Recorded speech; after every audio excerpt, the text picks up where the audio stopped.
Bonjour à tous, bienvenue sur cette vidéo où l'on va pouvoir faire un point sur les crypto-monnaies, analyser ça ensemble, Bitcoin, Ethereum, également les alts. Est-ce que ça y est, on est sur le top départ haussier pour réaliser la phase 2 de ce bull run? Ou bien sommes-nous seulement sur un retest pour faire la seconde jambe baissière?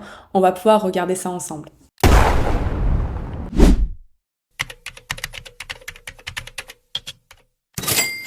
Bitcoin, rappelez-vous le scénario que je vous avais partagé quand on était encore seulement ici, je vous avais parlé d'un fake out.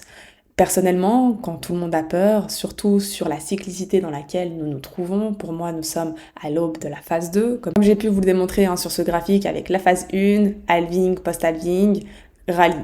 D'accord, même chose sur ce cycle, et la même chose qui devrait arriver sur ce cycle pour ma part et dans mes plans et dans mes objectifs. Je vous avais parlé ici d'un fake out. Un fake out, pourquoi? Alors ça ne veut pas dire que le Bitcoin par la suite ne pourra pas aller plus bas, ça je vous partagerai mes plans tout à l'heure, mais un fake out en tout cas pour personnellement aller chercher la liquidité sur les 70 000. C'est une liquidité qui doit être prise à mon sens, énormément de vendeurs, avec beaucoup de leviers, et pour moi techniquement c'est une zone que l'on doit aller rechercher. La question c'était quand? Beaucoup de personnes quand on avait atteint ce niveau attendaient un Bitcoin aller chercher les 52 000, et moi je vous avais dit parce que la majorité attendait ce niveau, pour moi il y a vraiment énormément de sens que l'on soit juste sur une prise de liquidité de ce niveau. Donc prise de liquidité que j'ai attendue, rejet, on revient, on reteste, rejet, et là, grosse accélération. Je vous avais dit ce qui m'importait lorsqu'on va faire ce fake out, est-ce qu'on va avoir une reprise forte, ou bien est-ce qu'on va rester sur ce niveau, on va pas réussir à remonter, ce qui m'indiquerait qu'on irait couler, chercher la seconde zone. On m'a montré totalement l'inverse, donc personnellement, sur cette zone, j'en ai profité pour recharger pas mal d'alts. Donc moi j'ai pu recharger pas mal d'alts sur lesquels on a déjà fait 100%, on a déjà doublé le capital sur ce niveau. Donc moi je n'ai fait qu'appliquer mon plan. Petite parenthèse, beaucoup de personnes, quand on a un Bitcoin qui chute, par exemple si le plan c'était d'acheter ici, sur le niveau de prise de liquidité des 55 000, personnellement j'achète à 55 000, c'est mon plan, donc je déroule mon plan. J'ai un niveau ici, j'ai un niveau inférieur sur le niveau des 50 000, 48 000, et puis un niveau beaucoup plus inférieur que je vous avais déjà présenté. Si le Bitcoin touche ces niveaux, j'applique mon plan, tout simplement, je ne me fais pas entrer mes émotions. Le problème de beaucoup de personnes, c'est que si leur plan c'était d'acheter à 55 000, quand le Bitcoin vient à 55 000, ils targetent à la baisse. Ah bah non, pour moi on va chuter, du coup j'attends les 50 000. Puis ah bah non, quand c'est 50 000, j'attends les 40 000. La même chose qui s'était passée sur les 16 000, quand nous on était rentrés à l'achat sur BTC, la majorité des gens, une fois qu'on était sur les 16 000, ils attendaient les 10 000, puis les 7 000. Mais de cette manière, si vous n'appliquez jamais votre plan, le prix part sans vous. Il faut savoir que, surtout Bitcoin, personnellement, regardez, Bitcoin c'est magnifique. Quand on était ici, je vous ai déjà montré, les 78%, tout concordait et beaucoup attendaient à la baisse.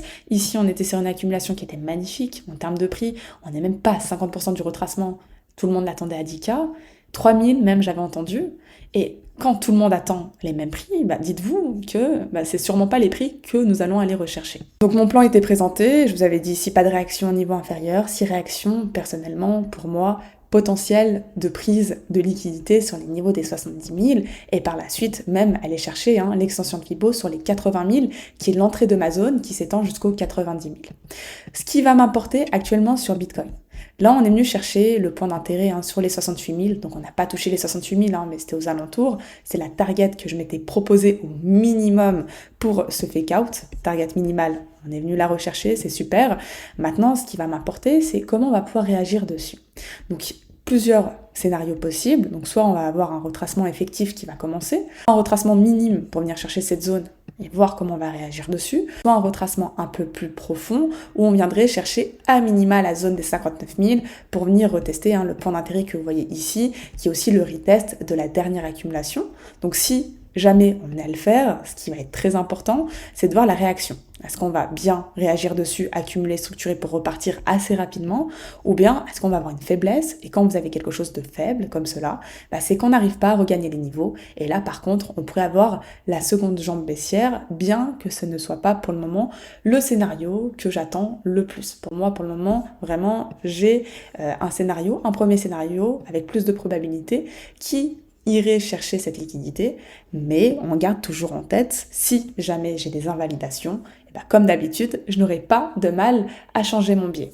Maintenant, également, ce qui va être important par la suite, c'est quand on va venir casser ce point d'intérêt, si on vient à le casser et structurer au-dessus, un peu comme Nasdaq avec l'ATH dont je vous avais partagé pour une analyse, là c'est un gros signal pour venir chercher la liquidité sur les 72 000, et ensuite, voilà, ça c'était ma target que j'attends depuis très longtemps, donc ici pour des trades, c'est la target.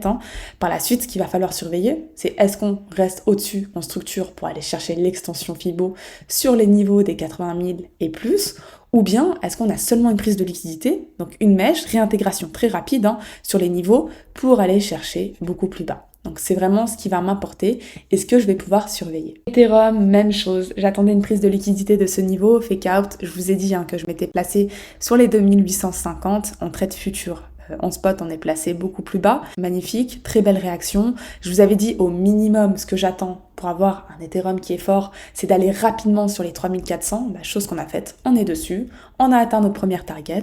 Maintenant, ce qui va être important, c'est comment on va pouvoir se comporter. On va avoir l'ETF Spot Ethereum, formulaire S1 qu'on attendait, l'approbation qui va devoir se faire la semaine prochaine, enfin la semaine qui arrive. Donc on va voir comment on va réagir, est-ce qu'on va être sur une sell the news, est-ce qu'il n'y aura pas tant de réactions, ou plutôt est-ce que ça va pousser le cours. Donc il va falloir surveiller tout ça.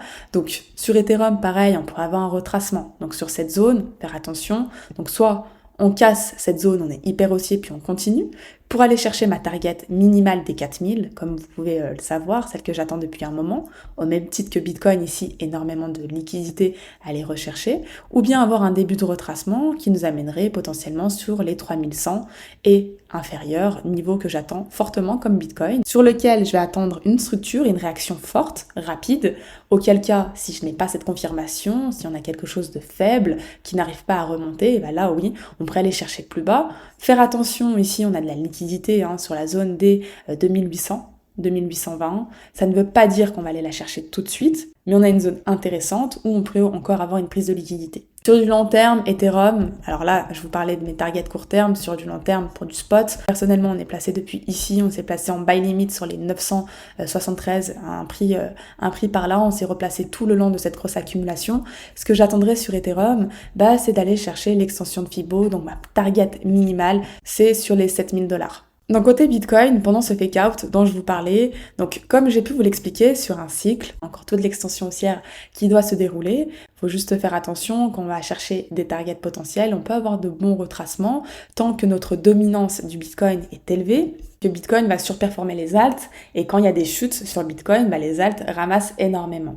On avait une Bitcoin dominance qui avait commencé à chuter, ce qui a permis aux alts de respirer et de ne pas aller chercher les abysses de l'enfer, bien qu'on a eu de très très belles chutes, et pratiquement moins 70%, moins 75% sur beaucoup de cryptos, ce qui nous a donné des prix d'entrée excellents pour nos recharges lorsqu'on a fait le spécial fake out, en tout cas pour la réintégration haussière du range, de l'accumulation sur Bitcoin qui dure depuis un certain temps. Ce qui va m'intéresser pour une alt season et pour une performance des alts et pas seulement que sur Bitcoin, target que j'ai, soit on a une dominance du Bitcoin qui va descendre dès maintenant, en parlant des prochaines semaines, des prochains mois, pour avoir une performance sur les alts, soit on va continuer de monter pour aller chercher la target que j'ai depuis le tout début. Depuis le tout début, ça c'est tracé, je ne l'ai jamais changé, le graphique est resté comme tel, et c'est une target que j'attends. Ici, si on est à chercher sur Bitcoin des sommets, de nouveaux ATH, on pourrait rapidement atteindre cette target.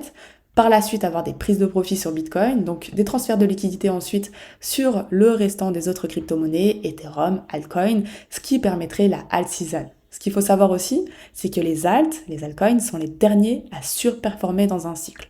Or, narrative, crypto avec énormément de hype, qui actuellement étaient les premiers à perf, je vous parle de l'ensemble des cryptos. Par exemple, des cryptos comme Link, personnellement, on s'est placé ici. On s'est placé sur la zone des 5 $, 5,6 $. Sur Link, on a fait un bon pourcentage tout de même. Alors, ma première prise de profit était sur les 236% pour une première target. Puis par la suite, mes prises de profit sont beaucoup plus élevées. Link, qui n'a strictement rien fait, on est seulement sur un retest d'accumulation. Pour moi, tout ça, c'est de l'accumulation également. Et pour dire que des alts surperforment, on peut prendre juste par le passé, vous allez pouvoir le regarder. Voilà. Surperformance des alts, est-ce que ça, c'est une surperformance? Non. Est-ce que ça, c'est une surperformance? Non. Est-ce que ça, on est en train de performer? Oui. Et ici, je n'en parle même pas. Ok, là, c'est une verticalité qui est juste affolante. Ça, c'est de la surperformance. Donc, sur l'ensemble des mid-cap, type Link, Avalanche, Donc Avalanche, on est rentré ici, on est venu faire le retest de l'AQ. Pareil, on peut encore performer davantage. Donc toutes ces crypto-monnaies, toutes ces cryptos-là, pour moi, il y a encore beaucoup de potentiel. Alors moi, je suis plutôt orientée low cap pour la performance. Je vais pas chercher de la perf sur des mid cap. Mid cap, voilà, c'est plutôt pour avoir un portefeuille assez safe, entre guillemets. Et voilà, quand je vous parle de narrative, avec des coins qui ont déjà performé, je vous prends Trufaille. Par exemple, nous, on s'est placé ici. On avait déjà fait un 400%. Ok, c'est quand même une belle perf, alors que certains coins mid-cap n'ont même pas bougé, sont toujours à la même place. Donc oui, il y en a qui vont performer avant, c'est pour ça que j'aime bien les low-cap également. Et ces prix, en fait, que vous allez pouvoir avoir, les meilleurs prix, c'est pendant les dips sur Bitcoin. Et c'est pas quand Bitcoin va pouvoir faire son nouveau ATH. Je vous montre l'exemple de ENS, écosystème Ethereum, qu'on a acheté ici sur les prix des 7 $. On pouvait réinjecter ici sur les prix des 11 $ lors du retracement, et c'est parti directement. Et ça, c'est le type de crypto, si Ethereum part, ça peut énormément performer parce que c'est une plus petite capitalisation et qui est dans l'écosystème direct d'Ethereum. Donc ça, c'était concernant les spots, et concernant nos setups futurs, on va pouvoir faire un petit tour dessus. Alors qu'est-ce qu'on a eu? Je vous avais présenté NIR. Alors on l'avait acheté le matin même où je vous l'ai présenté, donc on n'avait pas tant perf. On allait chercher pratiquement 40% sur NIR depuis le prix d'entrée, magnifique réaction. Donc là, on est sur un point d'intérêt pertinent. Sur l'ensemble, on commence à avoir une volonté de début de retracement, donc voir par la suite, si Bitcoin et Ethereum suivent le premier plan que j'ai pu vous montrer avec un retest pour repartir, là on va pouvoir avoir des retests sur des prix d'entrée intéressants pour pouvoir repartir, donc attendre un NIR vers les 5 $, voir comment on peut réagir pour du trading, bien entendu seulement pour du trading. Premier niveau, je vous avais parlé du niveau actuel sur lequel on l'a acheté. Si jamais ce niveau se faisait break, si on allait sur le second scénario baissier, vous connaissez les seconds prix d'entrée sur les 3,26 que je vais pouvoir surveiller. Ethereum, pareil, on a pu le voir. RNDR sur les 5,80, c'est celui qui a le moins perf. 5,80 qui a le moins perf. Donc on est venu chercher une deuxième fois le prix d'entrée depuis que je vous l'ai présenté, il me semble. Donc je sais pas si vous avez pu en profiter. On a fait une variation de 24% en trading. 5,80 qui a très bien réagi, assez chirurgical. Par la suite, nous, on s'est également placé en trade futur ici. Pile poil. J'ai envoyé dans le groupe, j'ai dit c'était soit le prix chirurgical, soit on venait à couler. On a réagi parfaitement sur les 6,21.